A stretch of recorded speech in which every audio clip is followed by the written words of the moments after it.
Hello? I think we're live. Okay. Hi, everyone, and welcome to the promotional interview uh, with Karen Straughan, our speaker at the regional conference in Vancouver. I hope this interview will be kind of a foretaste for what's to come, and hopefully it'll get you guys to sign up and come to the regional conference on November 7th at I think the venue it's at Robson Square UBC. So do sign up. The link should be somewhere in the low bar. So yeah, let's get right into it. I think. Yeah. Let's just dive right in. Yeah. So how are you doing, Karen? I'm doing all right. It's you know I decided that I wasn't gonna postpone tonight's podcast to go and watch some speaker, some journalist give a talk tonight. I kept my commitment. Also, it probably had something to do with the fact that I'm lazy, but and not really presentable. But as far as would it kill you to put on some foundation? I mean, come on. No, I don't. I don't ever put on foundation. I don't wear any makeup at all. I think almost every public appearance that I've done after the Libertarian Party of New York's annual convention, I haven't worn any makeup at all. So. Well, you look great without it, so you really don't have to. Oh, well, thank you. Yeah. No. But no, I'm good. I'm good. Busy but good. Great. Yeah, I feel you with that. Mm. So let's just dive right into it. I think a lot of the people watching right now are probably libertarians, and libertarianism, especially in the context of Students for Liberty, the student organization that's hosting this, is kind of an umbrella. It's kind of an umbrella term. There's minarchism, there's anarchism, there's left libertarianism. So I just want to know, where do you kind of stand politically with relationship to libertarianism? Like, from what I understand, you're like kind of libertarian. You tell me.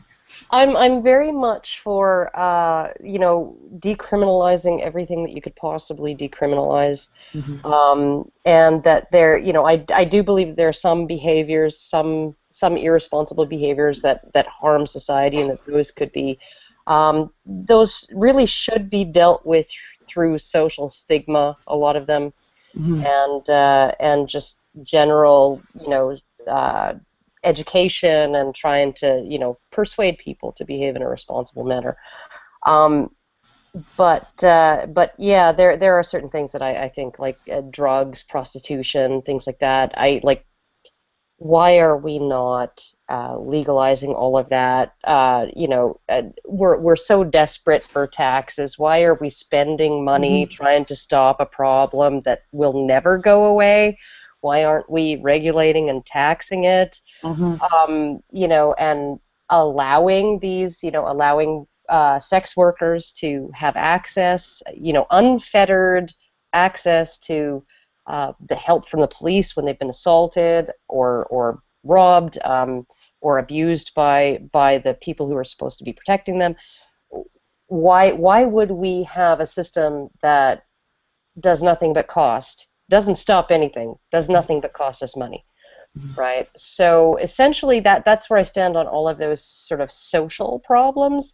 There are some things also that I would really like to see removed from the criminal system as much as possible. I think that certain forms of domestic violence, and there are various forms of domestic violence, but one of them that's really, really common is actually called common couple violence, and it's usually mutual, and it's usually very minor. It's a slap, it's a push, it doesn't tend to escalate. It tends to arise when there's like a huge amount of stress from outside coming down, mother-in-law's visiting, or somebody lost a job and you're going bankrupt or whatever, right? And these kinds of incidents, I don't think that they should be dealt with in the criminal system. I think that these people should be put through a different pipeline, one that's really taking a public health sort of perspective on it, and getting them the help that they both need, because usually it's both of them who are you know, perpetrating that particular form of violence. So, I mean, like, there are a whole bunch of things that I'd really like government to just get out of. And so as far as my views, I guess I would be socially extremely liberal and fiscally very conservative. Okay, well, that sounds quite libertarian to me. There you go.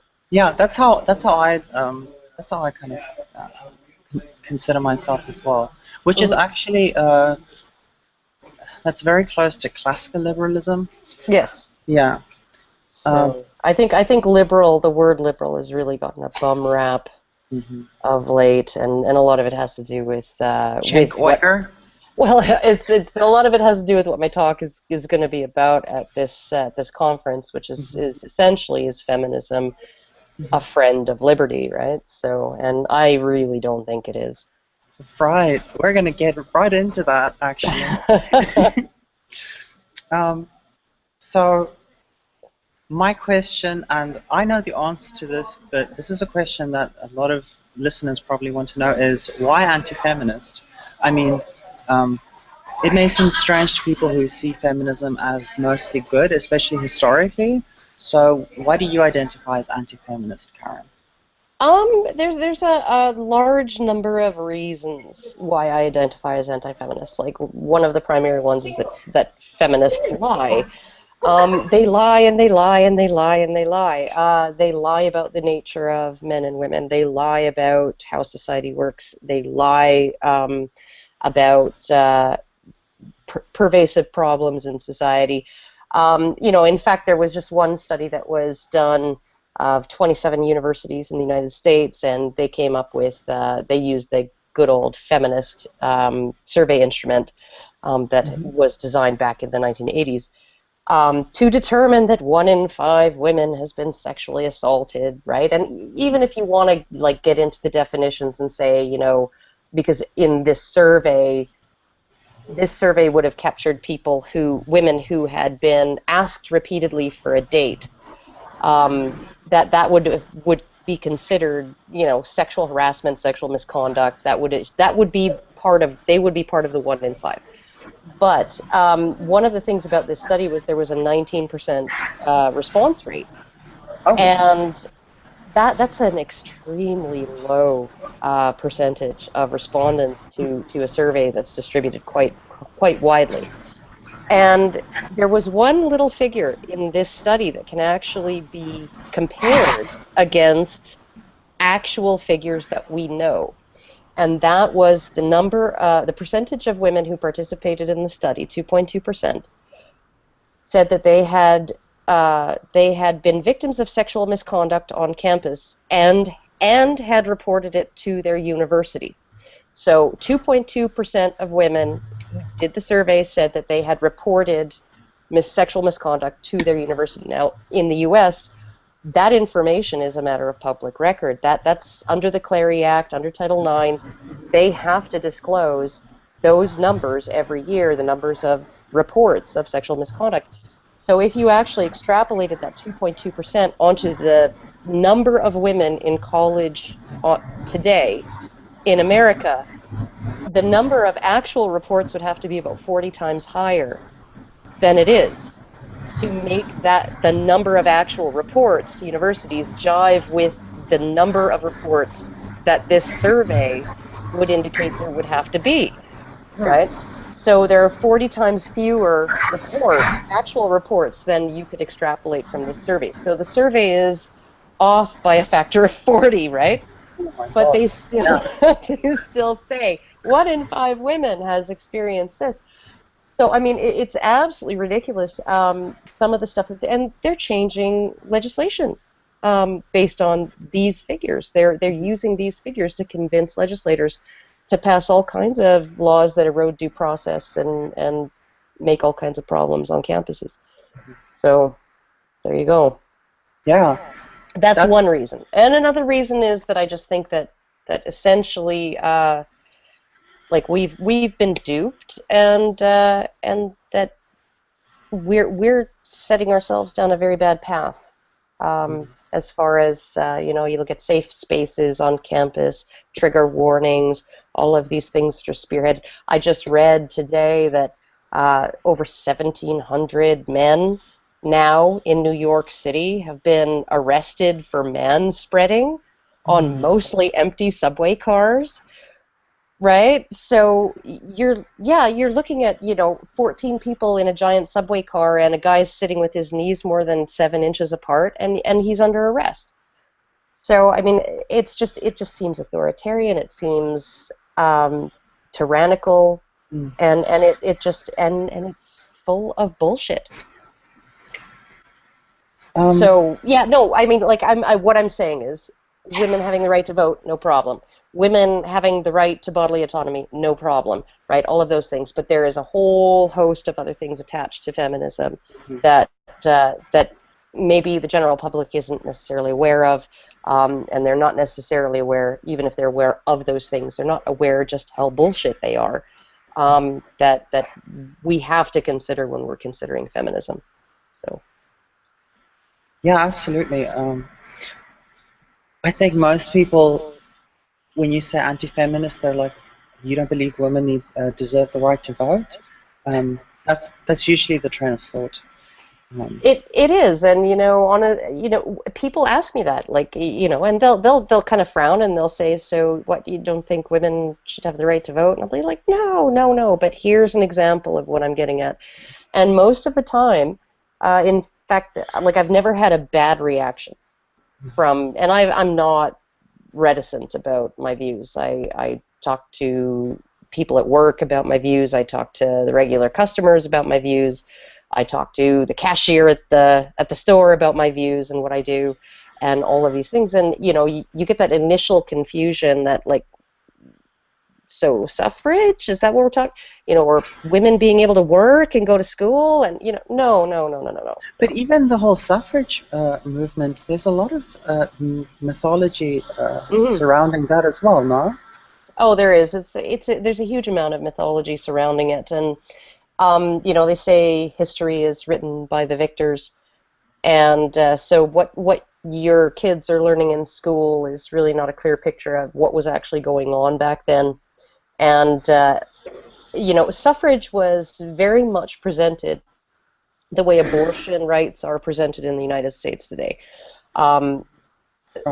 So you essentially you have feminist groups, National Organization for Women, and other groups like that, essentially saying that abortion rights in the U.S. are a matter of old white men dictating what women can and can't do with their bodies, right? So it's a male versus female thing. But in reality, there are more women than men in the U.S. who are pro-life.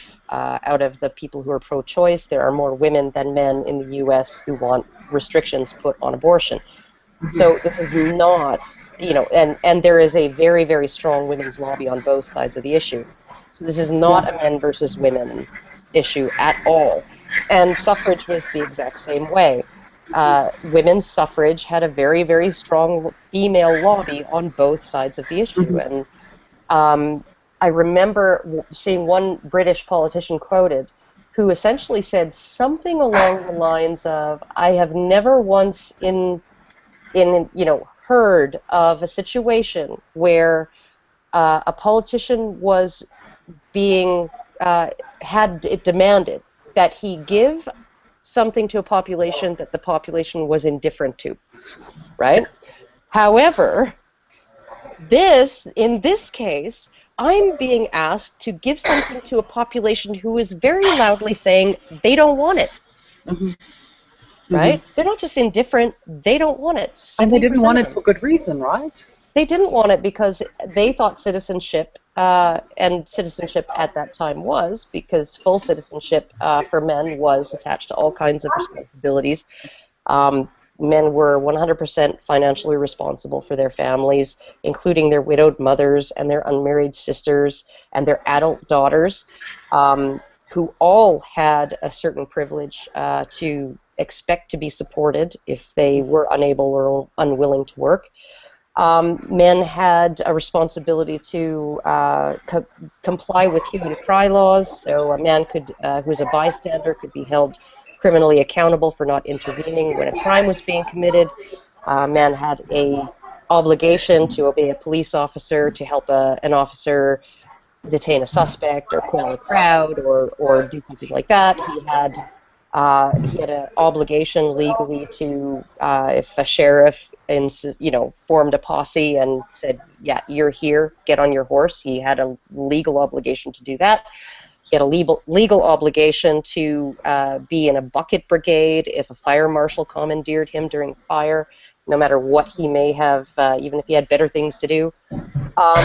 And he was draftable in war, right? And these were all considered to be the responsibilities and obligations of citizenship. So when you have something that, comes with rights and with obligations, and those obligations, I don't think women would have wanted to be subject to hue and cry laws or subject to, be drafted into the military in wartime or posses when you're chasing outlaws.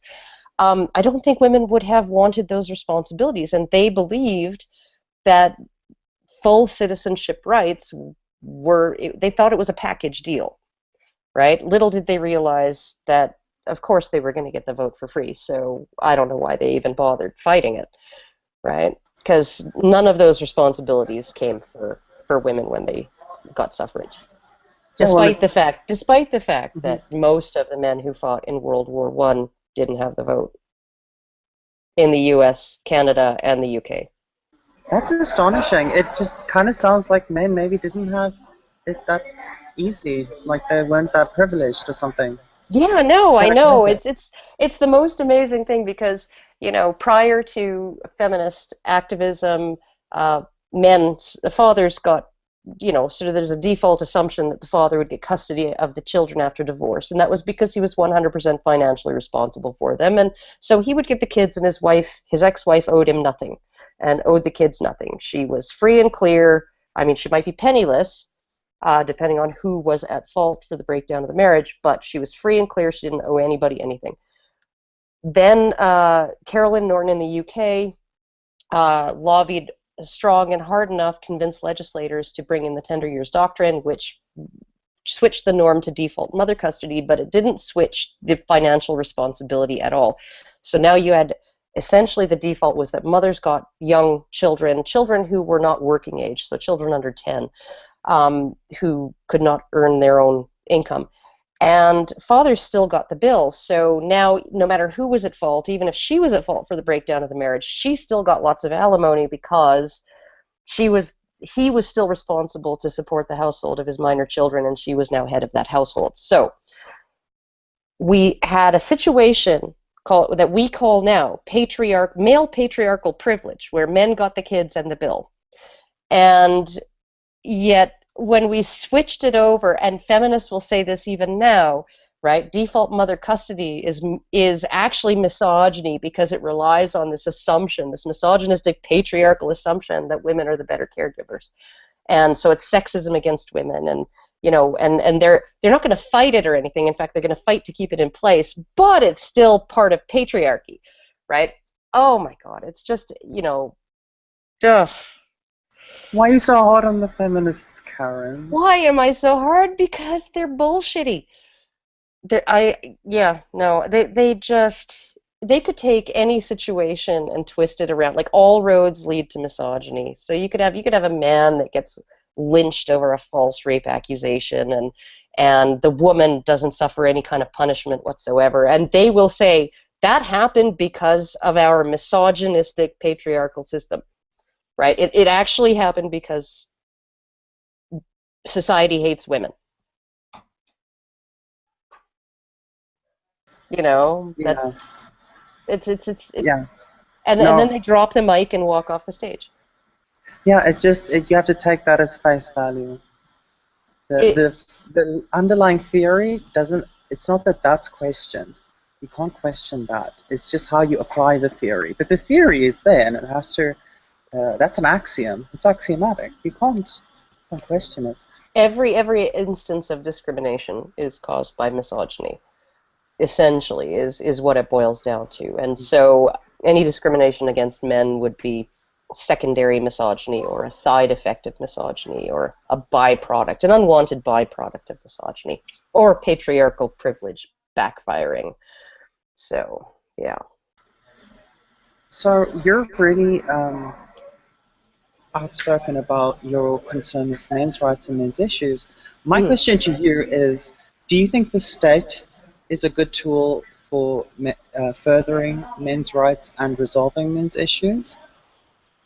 I think that the state has bunged things up quite badly enough as it is with the Violence Against Women Act and some of the bureaucratic nightmares that I had a friend, I don't know if any of your viewers would have heard of him, but Earl Silverman, who lived in Calgary, and he had he was a man whose wife was abusive, and when he left her, he went looking for resources and found none. He essentially found a bunch of resources that referred him to batterer treatment programs because that was the assumption, was that he was the abuser. So he decided he was going to open up a hotline. And he operated this hotline out of his own pocket for about 20 years and manned it 24 hours a day, 7 days a week for 20 years, taking calls from men in crisis. And close to, I guess it was in the early 2000s, he managed to secure a single $800 government grant. Yes. Yes. Okay. So we have a federal government just at the federal level that spends something like $250 million a year on domestic violence services for women, and this man managed to get himself a single $800 government grant over the course of 20 years. Anyhow, he was trying to get funding for a shelter that he'd opened up. He had actually purchased a house. He was living there, but operating a shelter out of it, and he was trying to get government funding for it. And one of the problems with that was because domestic violence is definitionally under Canadian law and policy, it's politically, it is considered a women's issue. Everything to do with domestic violence has to be vetted by Status of Women Canada. So the Ministry for the Status of Women is the one that authorizes the provincial government to free up funds for victims of domestic violence.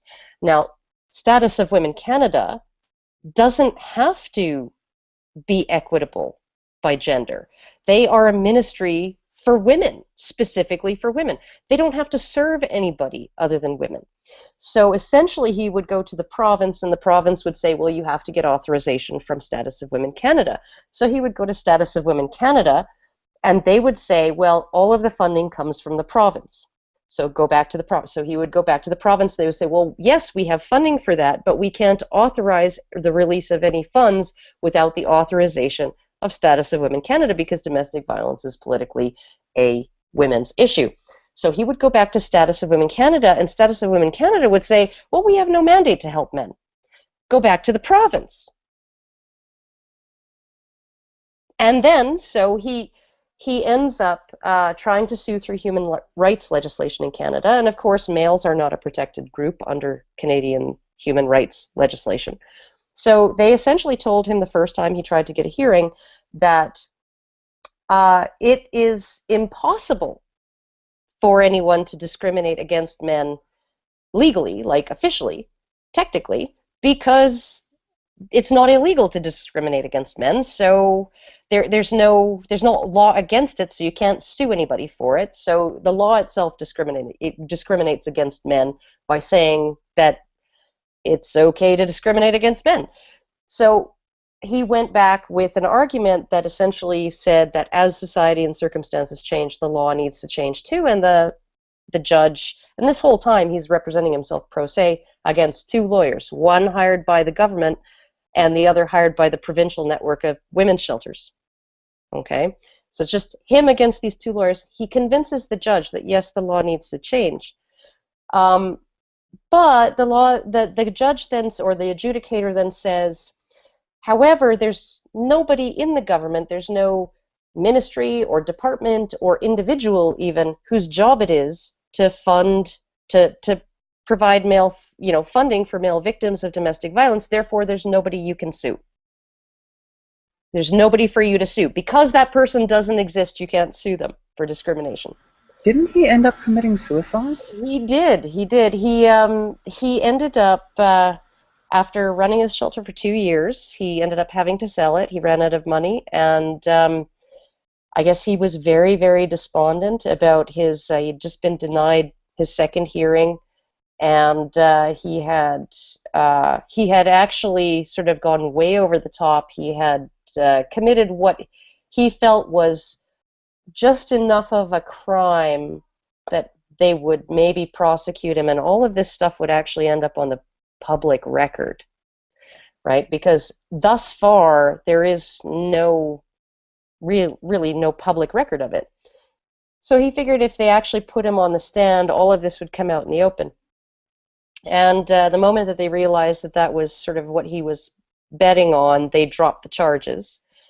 And he closed down his shelter, he sold the house, and the moment that it switched hands, the moment that the buyer took possession, was the next day he was found hanging in the garage. And he left a suicide note saying he hoped his death would maybe help wake people up. Right? Wow. So, those are the kind of stories that really make me feel like remind my purpose as someone who's yeah. And this whole scenario just just exemplifies another tenet of feminism. Well, that is such a big problem is gendering issues that aren't necessarily gendered, like domestic violence.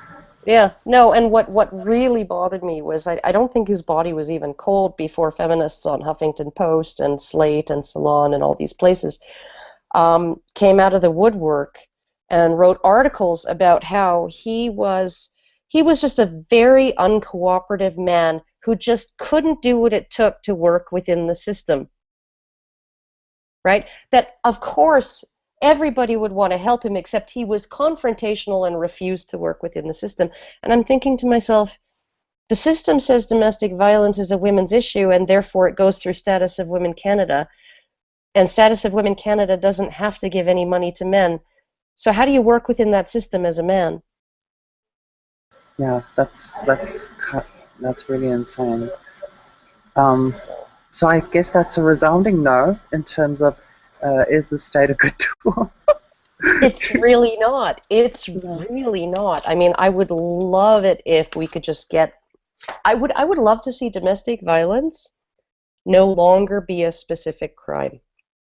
Right? This is something that can be handled through simple assault and battery laws, through simple verbal assault laws, through simple extortion laws, simple intimidation laws, harassment laws, all of that.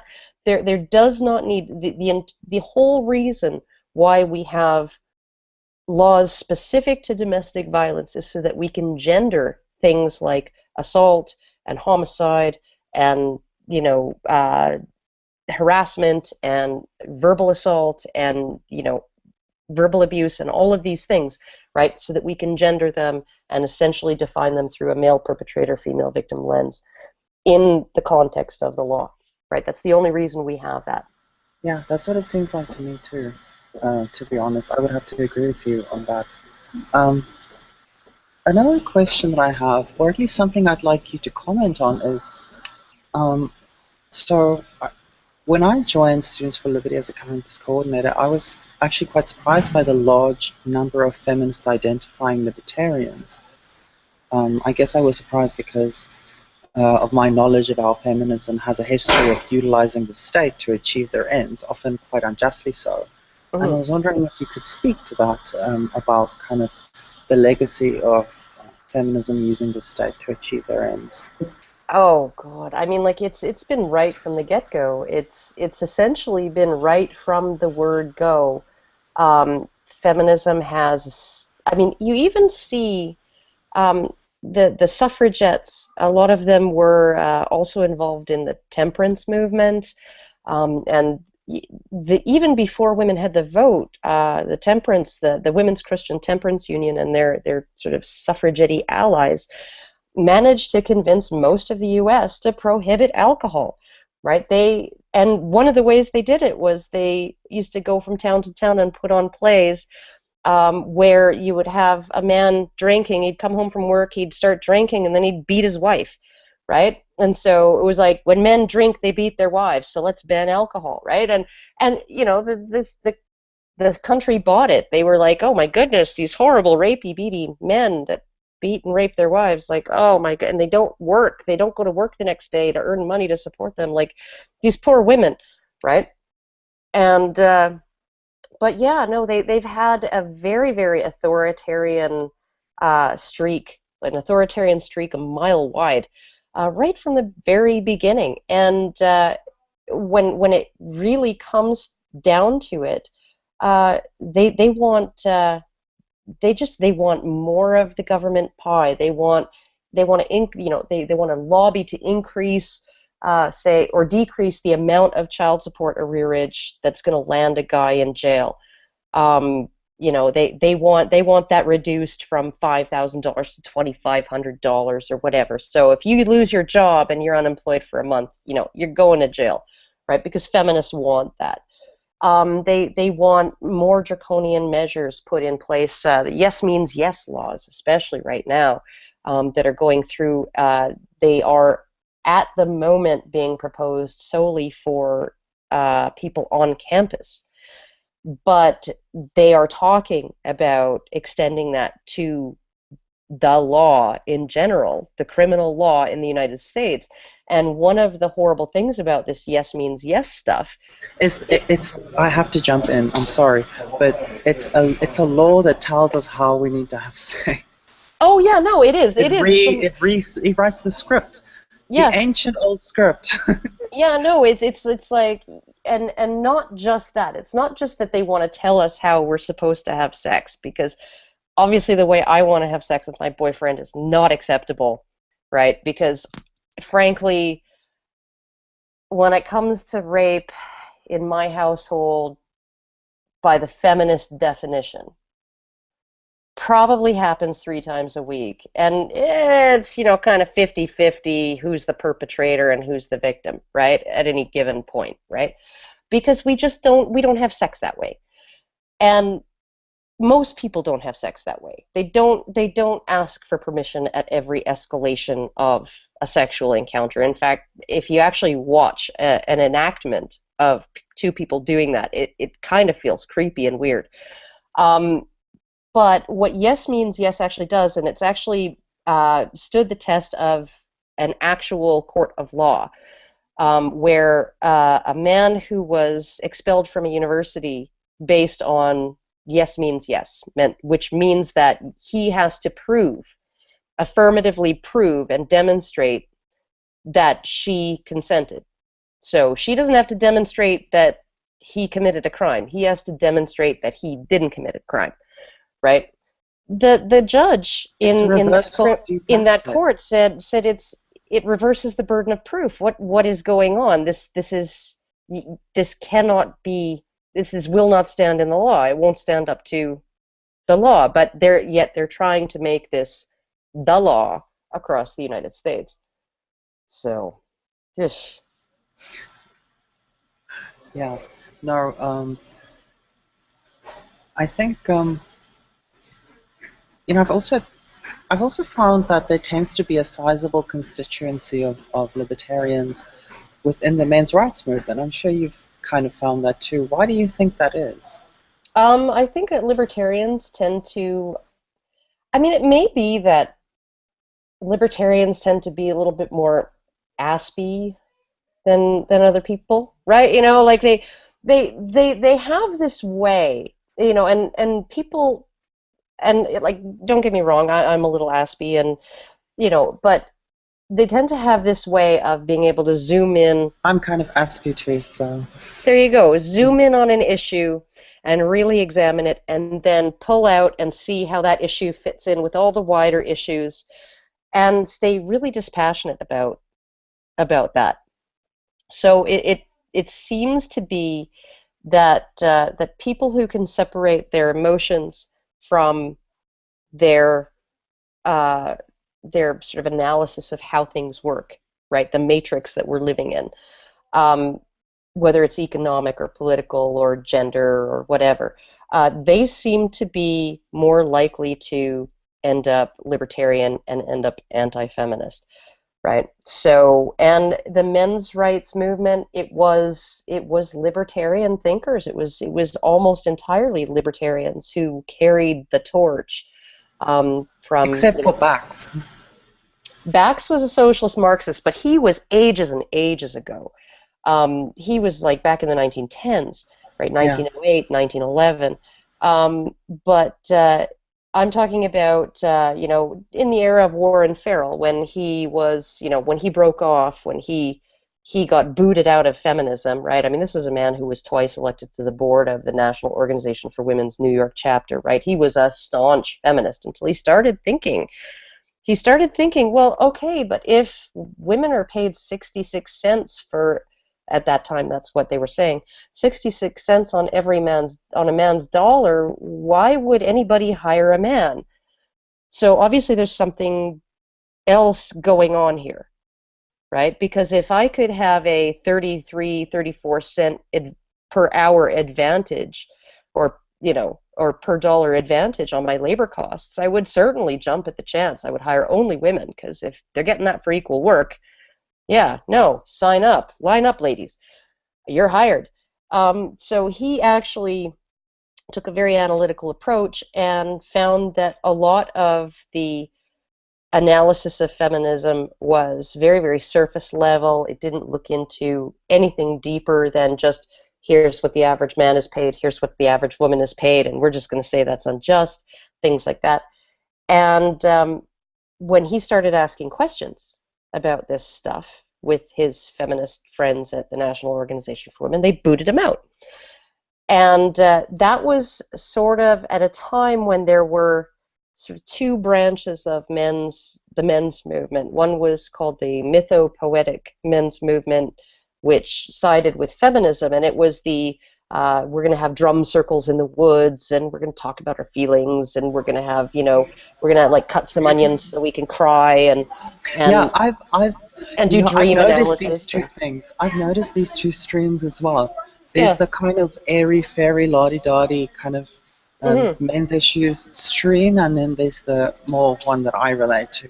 Oh yeah, yeah, no. I mean, the mythopoetic men's movement is sort of all about like why, men should be able to cry, men should be able to wear skirts, men should be able to wear pink, men should be able to, wear lipstick, and men should be able to talk about their feelings and be Alan Alda and still be sexy without all that Alan Alda cash that he Yeah, earned when he was in MASH.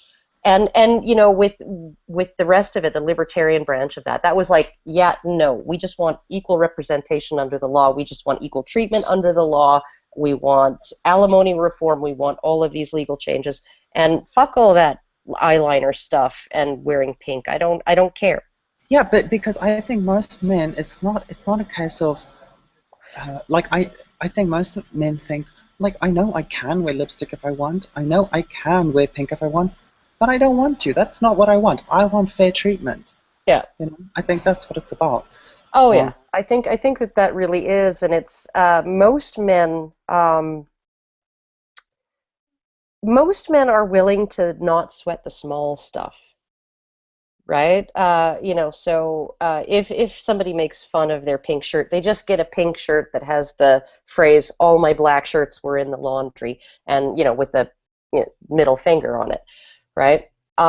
Or what my dad does, right? He's this craggy faced like dude who looks like Clint Eastwood mummified, right? And yeah, because he's like in his 80s, and he's like really rough looking, and he was mauled by a dog and had his face reconstructed and all kinds of, like, so he's a really rough looking guy, and he walks around at the party with like his glass of pink wine and this look on his face like, yeah, call me a pussy, see what happens, right?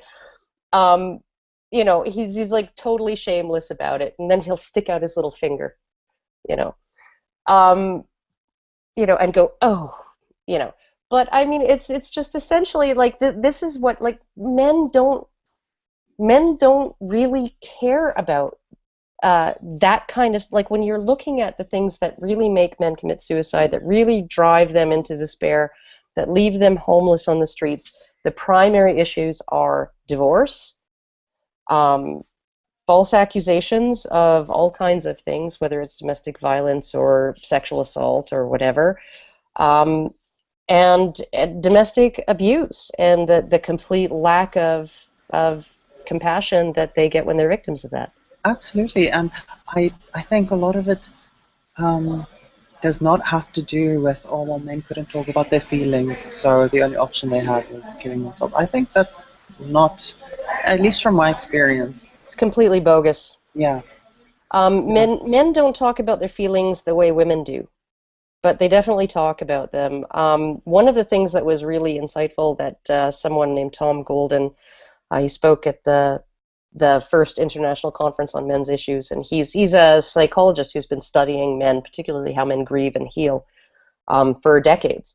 And what he said was, when you're sitting with a woman who's, she's your patient and you're her therapist, and you're sitting with her and you're making eye contact and you're leaning in and you're making eye contact with her, and it's very, very intimate, right? Because the eye contact signals into intimacy, right? And she opens up and she, spills her guts and she tells you all of her feelings, and it's all wonderful, right? But when a man does that to a man, that's not signaling into intimacy. That's signaling challenge and confrontation, right? Because we're still animals at heart, right? So when men actually talk about their feelings, they're much more likely to do it sitting back to back in a fishing boat, shoulder to shoulder at a workbench, right? Not looking each other in the eye, and not necessarily getting all emotive about it, not all effusive about it, but just kind of saying what they think. Yeah. And they absolutely will share if you know how to listen to them. Yeah, not only that, but the other day I read an article that was referencing a study that kind of conclusively found that men, it's not that they don't deal with their emotions, they just take proactive steps to dealing with them. Like, whereas a woman might go to her friend to go talk about her feelings, a man might go to his friend to go out and, I don't know, have a drink and watch movies or something. Like something proactive. Yeah, they take an action. They do. Yeah. It's kind of like, I don't know if you ever saw this. Anybody who's listening right now should look it up. It's a YouTube video called "It's Not the Nail," and that is really the difference between that is explicitly in that video, and it's very, very funny and it's amusing, but it's explicitly the difference between how men deal with problems and how women deal with their problems, right?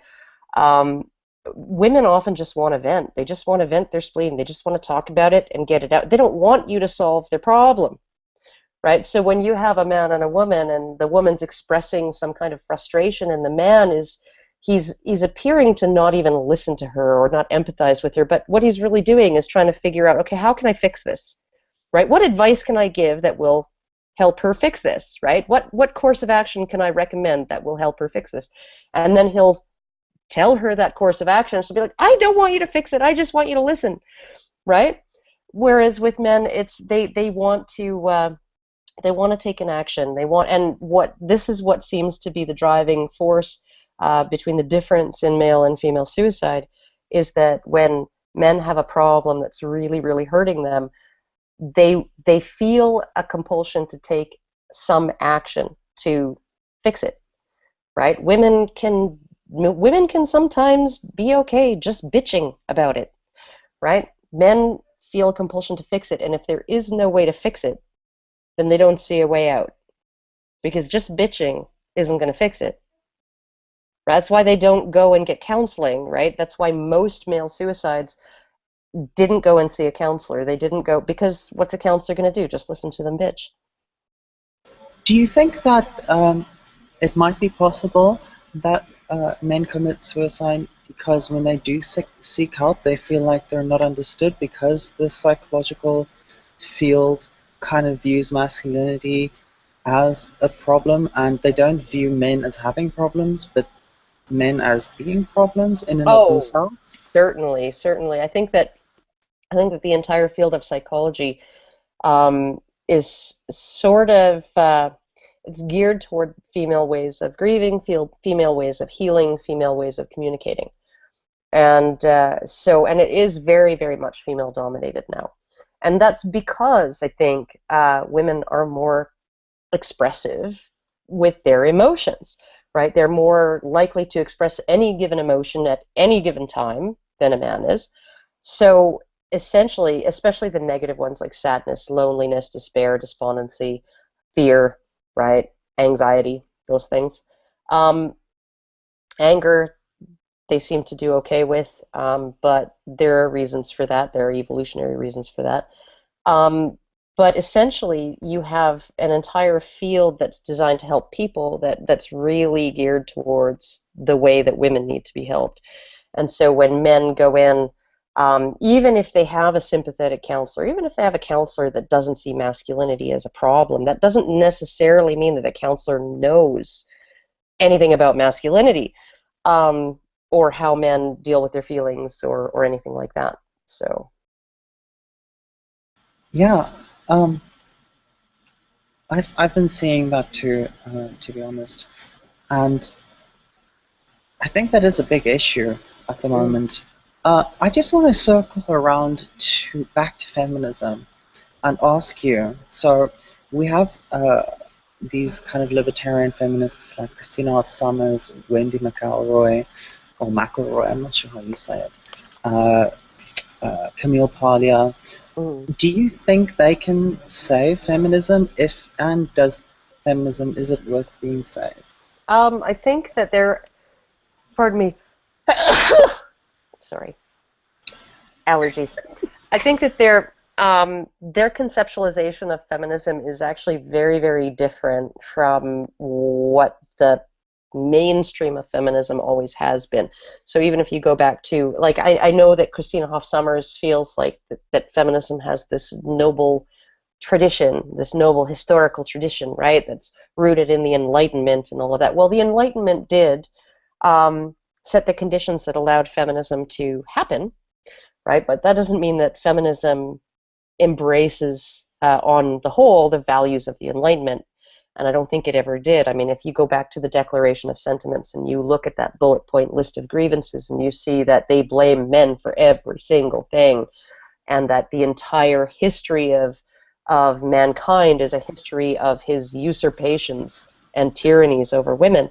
Yeah, and they Um, literally call men oppressors in the Declaration of Sentiments. Like, yeah, yeah, domestic, like oppressors at home, in the home. yeah, Uh, yeah, and that they, what was the one that really got me in light of the Tender Years Doctrine and the patriarchal male privilege of getting the kids and the bill and the misogyny of the women getting the kids and child support, um, is was the bullet point that men have have arranged things such that uh, in the, when it comes to divorce and all of that, it doesn't consider at all the happiness of the woman. And I'm thinking, it doesn't consider the happiness of the man. It considers that he's the one who pays for everything, right?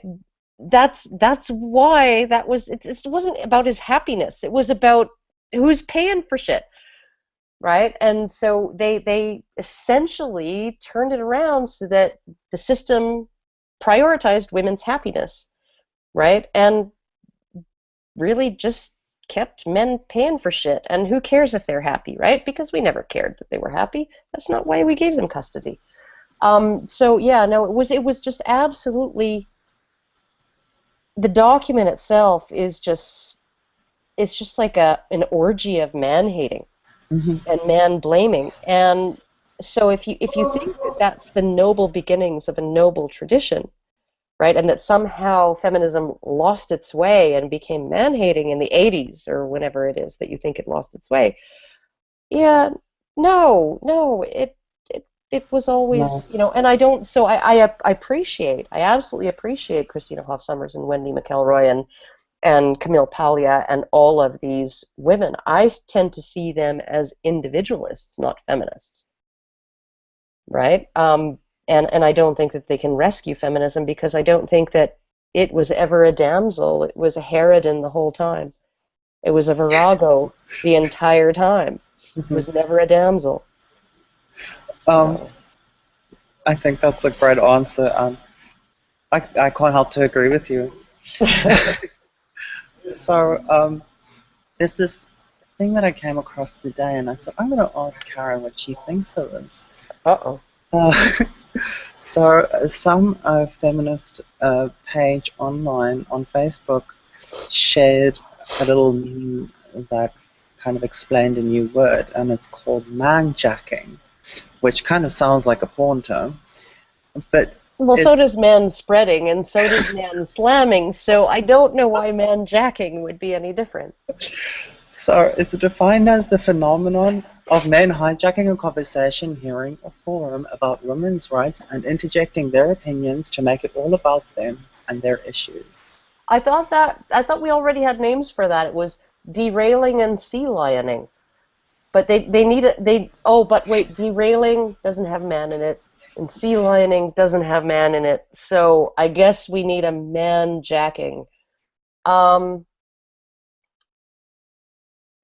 no, and I would say to men out there, men everywhere, man jack away. It's not illegal yet. It's not like man spreading, right? You can't get arrested for it yet. Just don't man jack in public. If the UN has its way, it might be, so get your man jacking in while you can. God. What, like, how can anybody take any of this seriously? And can we think up, for my speech at your event, at the Men's Issues Awareness Society's event, I'm going to come up with some terms. Okay, I got femsplaining. Okay, femsplaining is when a feminist tells a man what it really is like to be a man and why men think and feel the way and they do, and why they do the things they do. It's a feminist essentially telling a man he's all wrong about his own experience.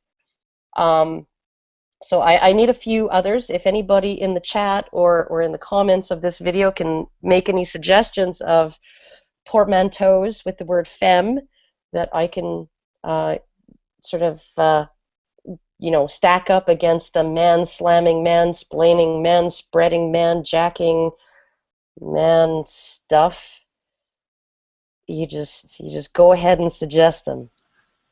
I'll send you my suggestions periodically as well.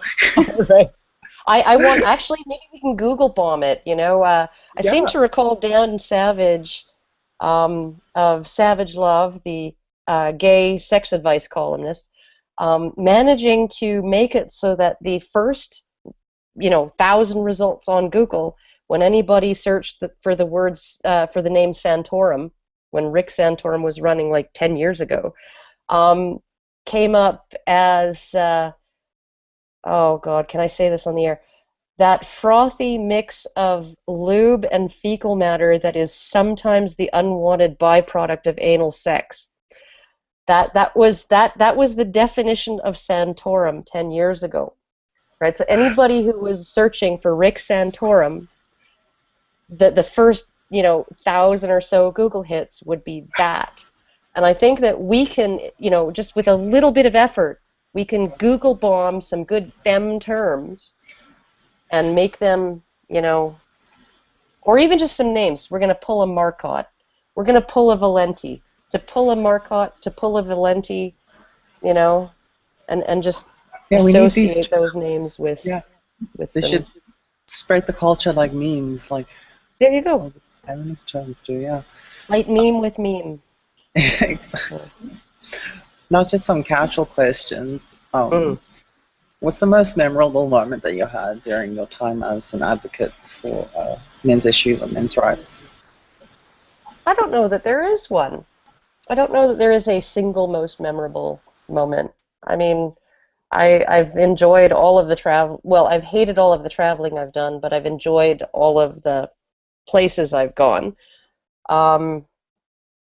I guess maybe the most memorable is sort of when I occasionally get you know, really, really poorly It's spelled and every time badly I inbox formatted you. threats.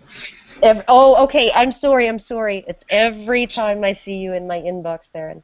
That was a right-wrong question. You got that one wrong. I'm sorry. I'm sorry, Theryn. You'll have to forgive me. So. I actually, for some reason, didn't think you were going to have a straight answer to that. Because I felt like you would have talked about it already, but you never have, so I thought that was going to be the answer. Oh Okay. well, yeah. No, it's definitely. I mean, it's a mixed bag. It's a whole bunch of really wonderful things, a few really crappy things, and it's just been a wonderful experience overall. So. One more kind of casual question. What books are you currently reading, and what movies have you watched most recently that you actually enjoyed? Okay, what books am I currently reading? None at the moment.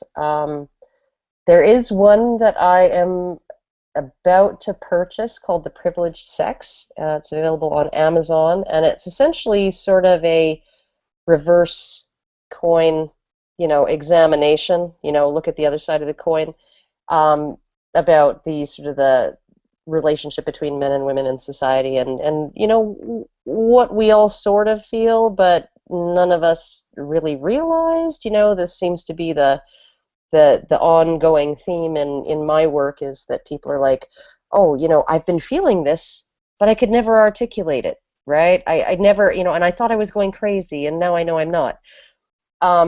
So there's that one. I don't tend to read a lot of books because they tend to have an overarching thesis, and I tend to really like to read research papers and columns and have discussions and then sort of generate my own thesis.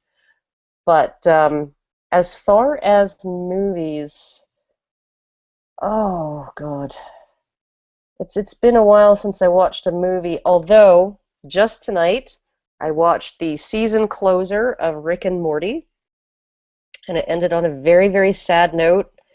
And I've really enjoyed that series a lot. And I just there are some Netflix series that I like to watch, and essentially, I think the Avengers: Age of Ultron I just watched the other day, and oh God, I can't remember the rest of them. It's just in one ear and out the other, or in my eyes and out the back of my head. So, but Yeah, I've been really enjoying X-Files. Been watching oh, but recently. that's so old. I know. I know, it's ancient. Yeah, You must have seen the one with the guy who can like stretch and like go down chimneys, yeah, and yeah. I oh, that watched was that one. that guy is so creepy. That actor who Yeah, plays that guy. he Oh, is. He is. he just plays it so well. So yeah. Um, those are pretty much all the questions I have for you. All I right. think that really pretty much covered it for those who want to come watch the regional conference on November 7th. Come join us. That'll be great. So yeah, November 7th at Robson Square, UBC. Karen Straughan will be there. She'll be talking about whether or not feminism is liberty friendly. Um, and I'm super excited, and I hope to see as many of you guys there as possible. And thank you so much for tuning in if you're watching live. And I am looking forward to your feedback in the comment section. Okay, guys. Say bye, Karen. Bye, Karen. I mean, Theron. Right. We're going to get right into that, actually. Um, so, my question, and I know the answer to this, but this is a question that a lot of listeners probably want to know, is why anti-feminist? I mean, it may seem strange to people who see feminism as mostly good, especially historically. So why do you identify as anti-feminist, Karen? There's a large number of reasons why I identify as anti-feminist. Like one of the primary ones is that feminists lie. They lie and they lie and they lie and they lie. They lie about the nature of men and women. They lie about how society works. They lie about pervasive problems in society. In fact, there was just one study that was done of 27 universities in the United States, and they came up with, they used the good old feminist survey instrument that was designed back in the 1980s to determine that 1 in 5 women has been sexually assaulted, right? And even if you want to like get into the definitions and say, because in this survey would have captured women who had been asked repeatedly for a date.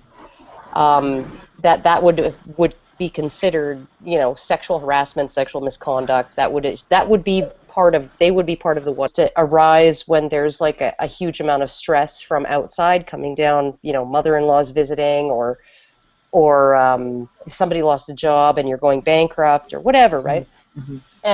And these kinds of incidents, I don't think that they should be dealt with in the criminal system. I think that these people should be put through a different pipeline, one that's really taking a public health sort of perspective on it, and getting them the help that they both need, because usually it's both of them who are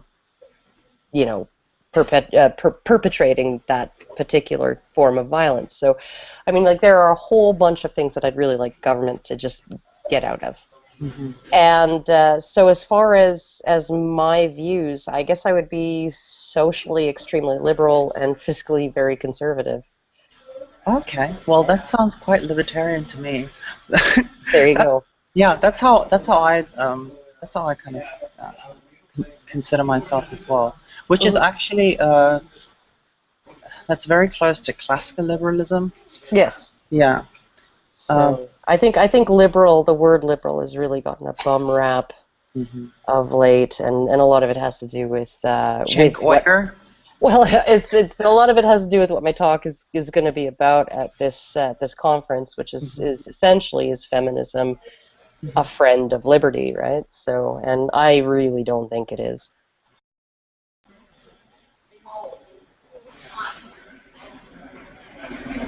Hello? I think we're live. Okay. Hi, everyone, and welcome to the promotional interview with Theryn Straughan, our speaker at the regional conference in Vancouver. I hope this interview will be kind of a foretaste for what's to come, and hopefully it'll get you guys to sign up and come to the regional conference on November 7th at I think the venue it's at Robson Square UBC. So do sign up. The link should be somewhere in the low bar. So yeah, let's get right into it. I think. Yeah, let's just dive right in. Yeah. So how are you doing, Theryn? I'm doing all right. I decided that I wasn't gonna postpone tonight's podcast to go and watch some speaker, some journalist give a talk tonight. I kept my commitment. Also, it probably had something to do with the fact that I'm lazy. But, and not really presentable. But as far as... Would it kill you to put on some foundation? I mean, come on. No, I don't. I don't ever put on foundation. I don't wear any makeup at all. I think almost every public appearance that I've done after the Libertarian Party of New York's annual convention, I haven't worn any makeup at all. So. Well, you look great without it, so you really don't have to. Oh, well, thank you. Yeah. No. But no, I'm good. I'm good. Busy, but good. Great. Yeah, I feel you with that. So let's just dive right into it. I think a lot of the people watching right now are probably libertarians, and libertarianism, especially in the context of Students for Liberty, the student organization that's hosting this, is kind of an umbrella. It's kind of an umbrella term. You know, there's minarchism, there's anarchism, there's left libertarianism. So I just want to know, where do you kind of stand politically with relationship to libertarianism? Like, from what I understand, you're like kind of libertarian, but you tell me. I'm very much for decriminalizing everything that you could possibly decriminalize, and that I do believe that there are some behaviors, some irresponsible behaviors that harm society, and that those really should be dealt with through social stigma, a lot of them, and just general education and trying to persuade people to behave in a responsible manner. But yeah, there are certain things that I think, like drugs, prostitution, things like that. Why are we not legalizing all of that? We're so desperate for taxes. Why are we spending money trying to stop a problem that will never go away? Why aren't we regulating and taxing it? And allowing sex workers to have access, unfettered access to the help from the police when they've been assaulted or robbed or abused by the people who are supposed to be protecting them. Why would we have a system that does nothing but doesn't stop anything, does nothing but cost us money? Right. So essentially, that's where I stand on all of those sort of social problems. There are some things also that I would really like to see removed from the criminal system as much as possible. I think that certain forms of domestic violence, and there are various forms of domestic violence, but one of them that's really, really common is actually called common couple violence, and it's usually mutual, and it's usually very minor. It's a slap, it's a push. It doesn't tend to escalate. It tends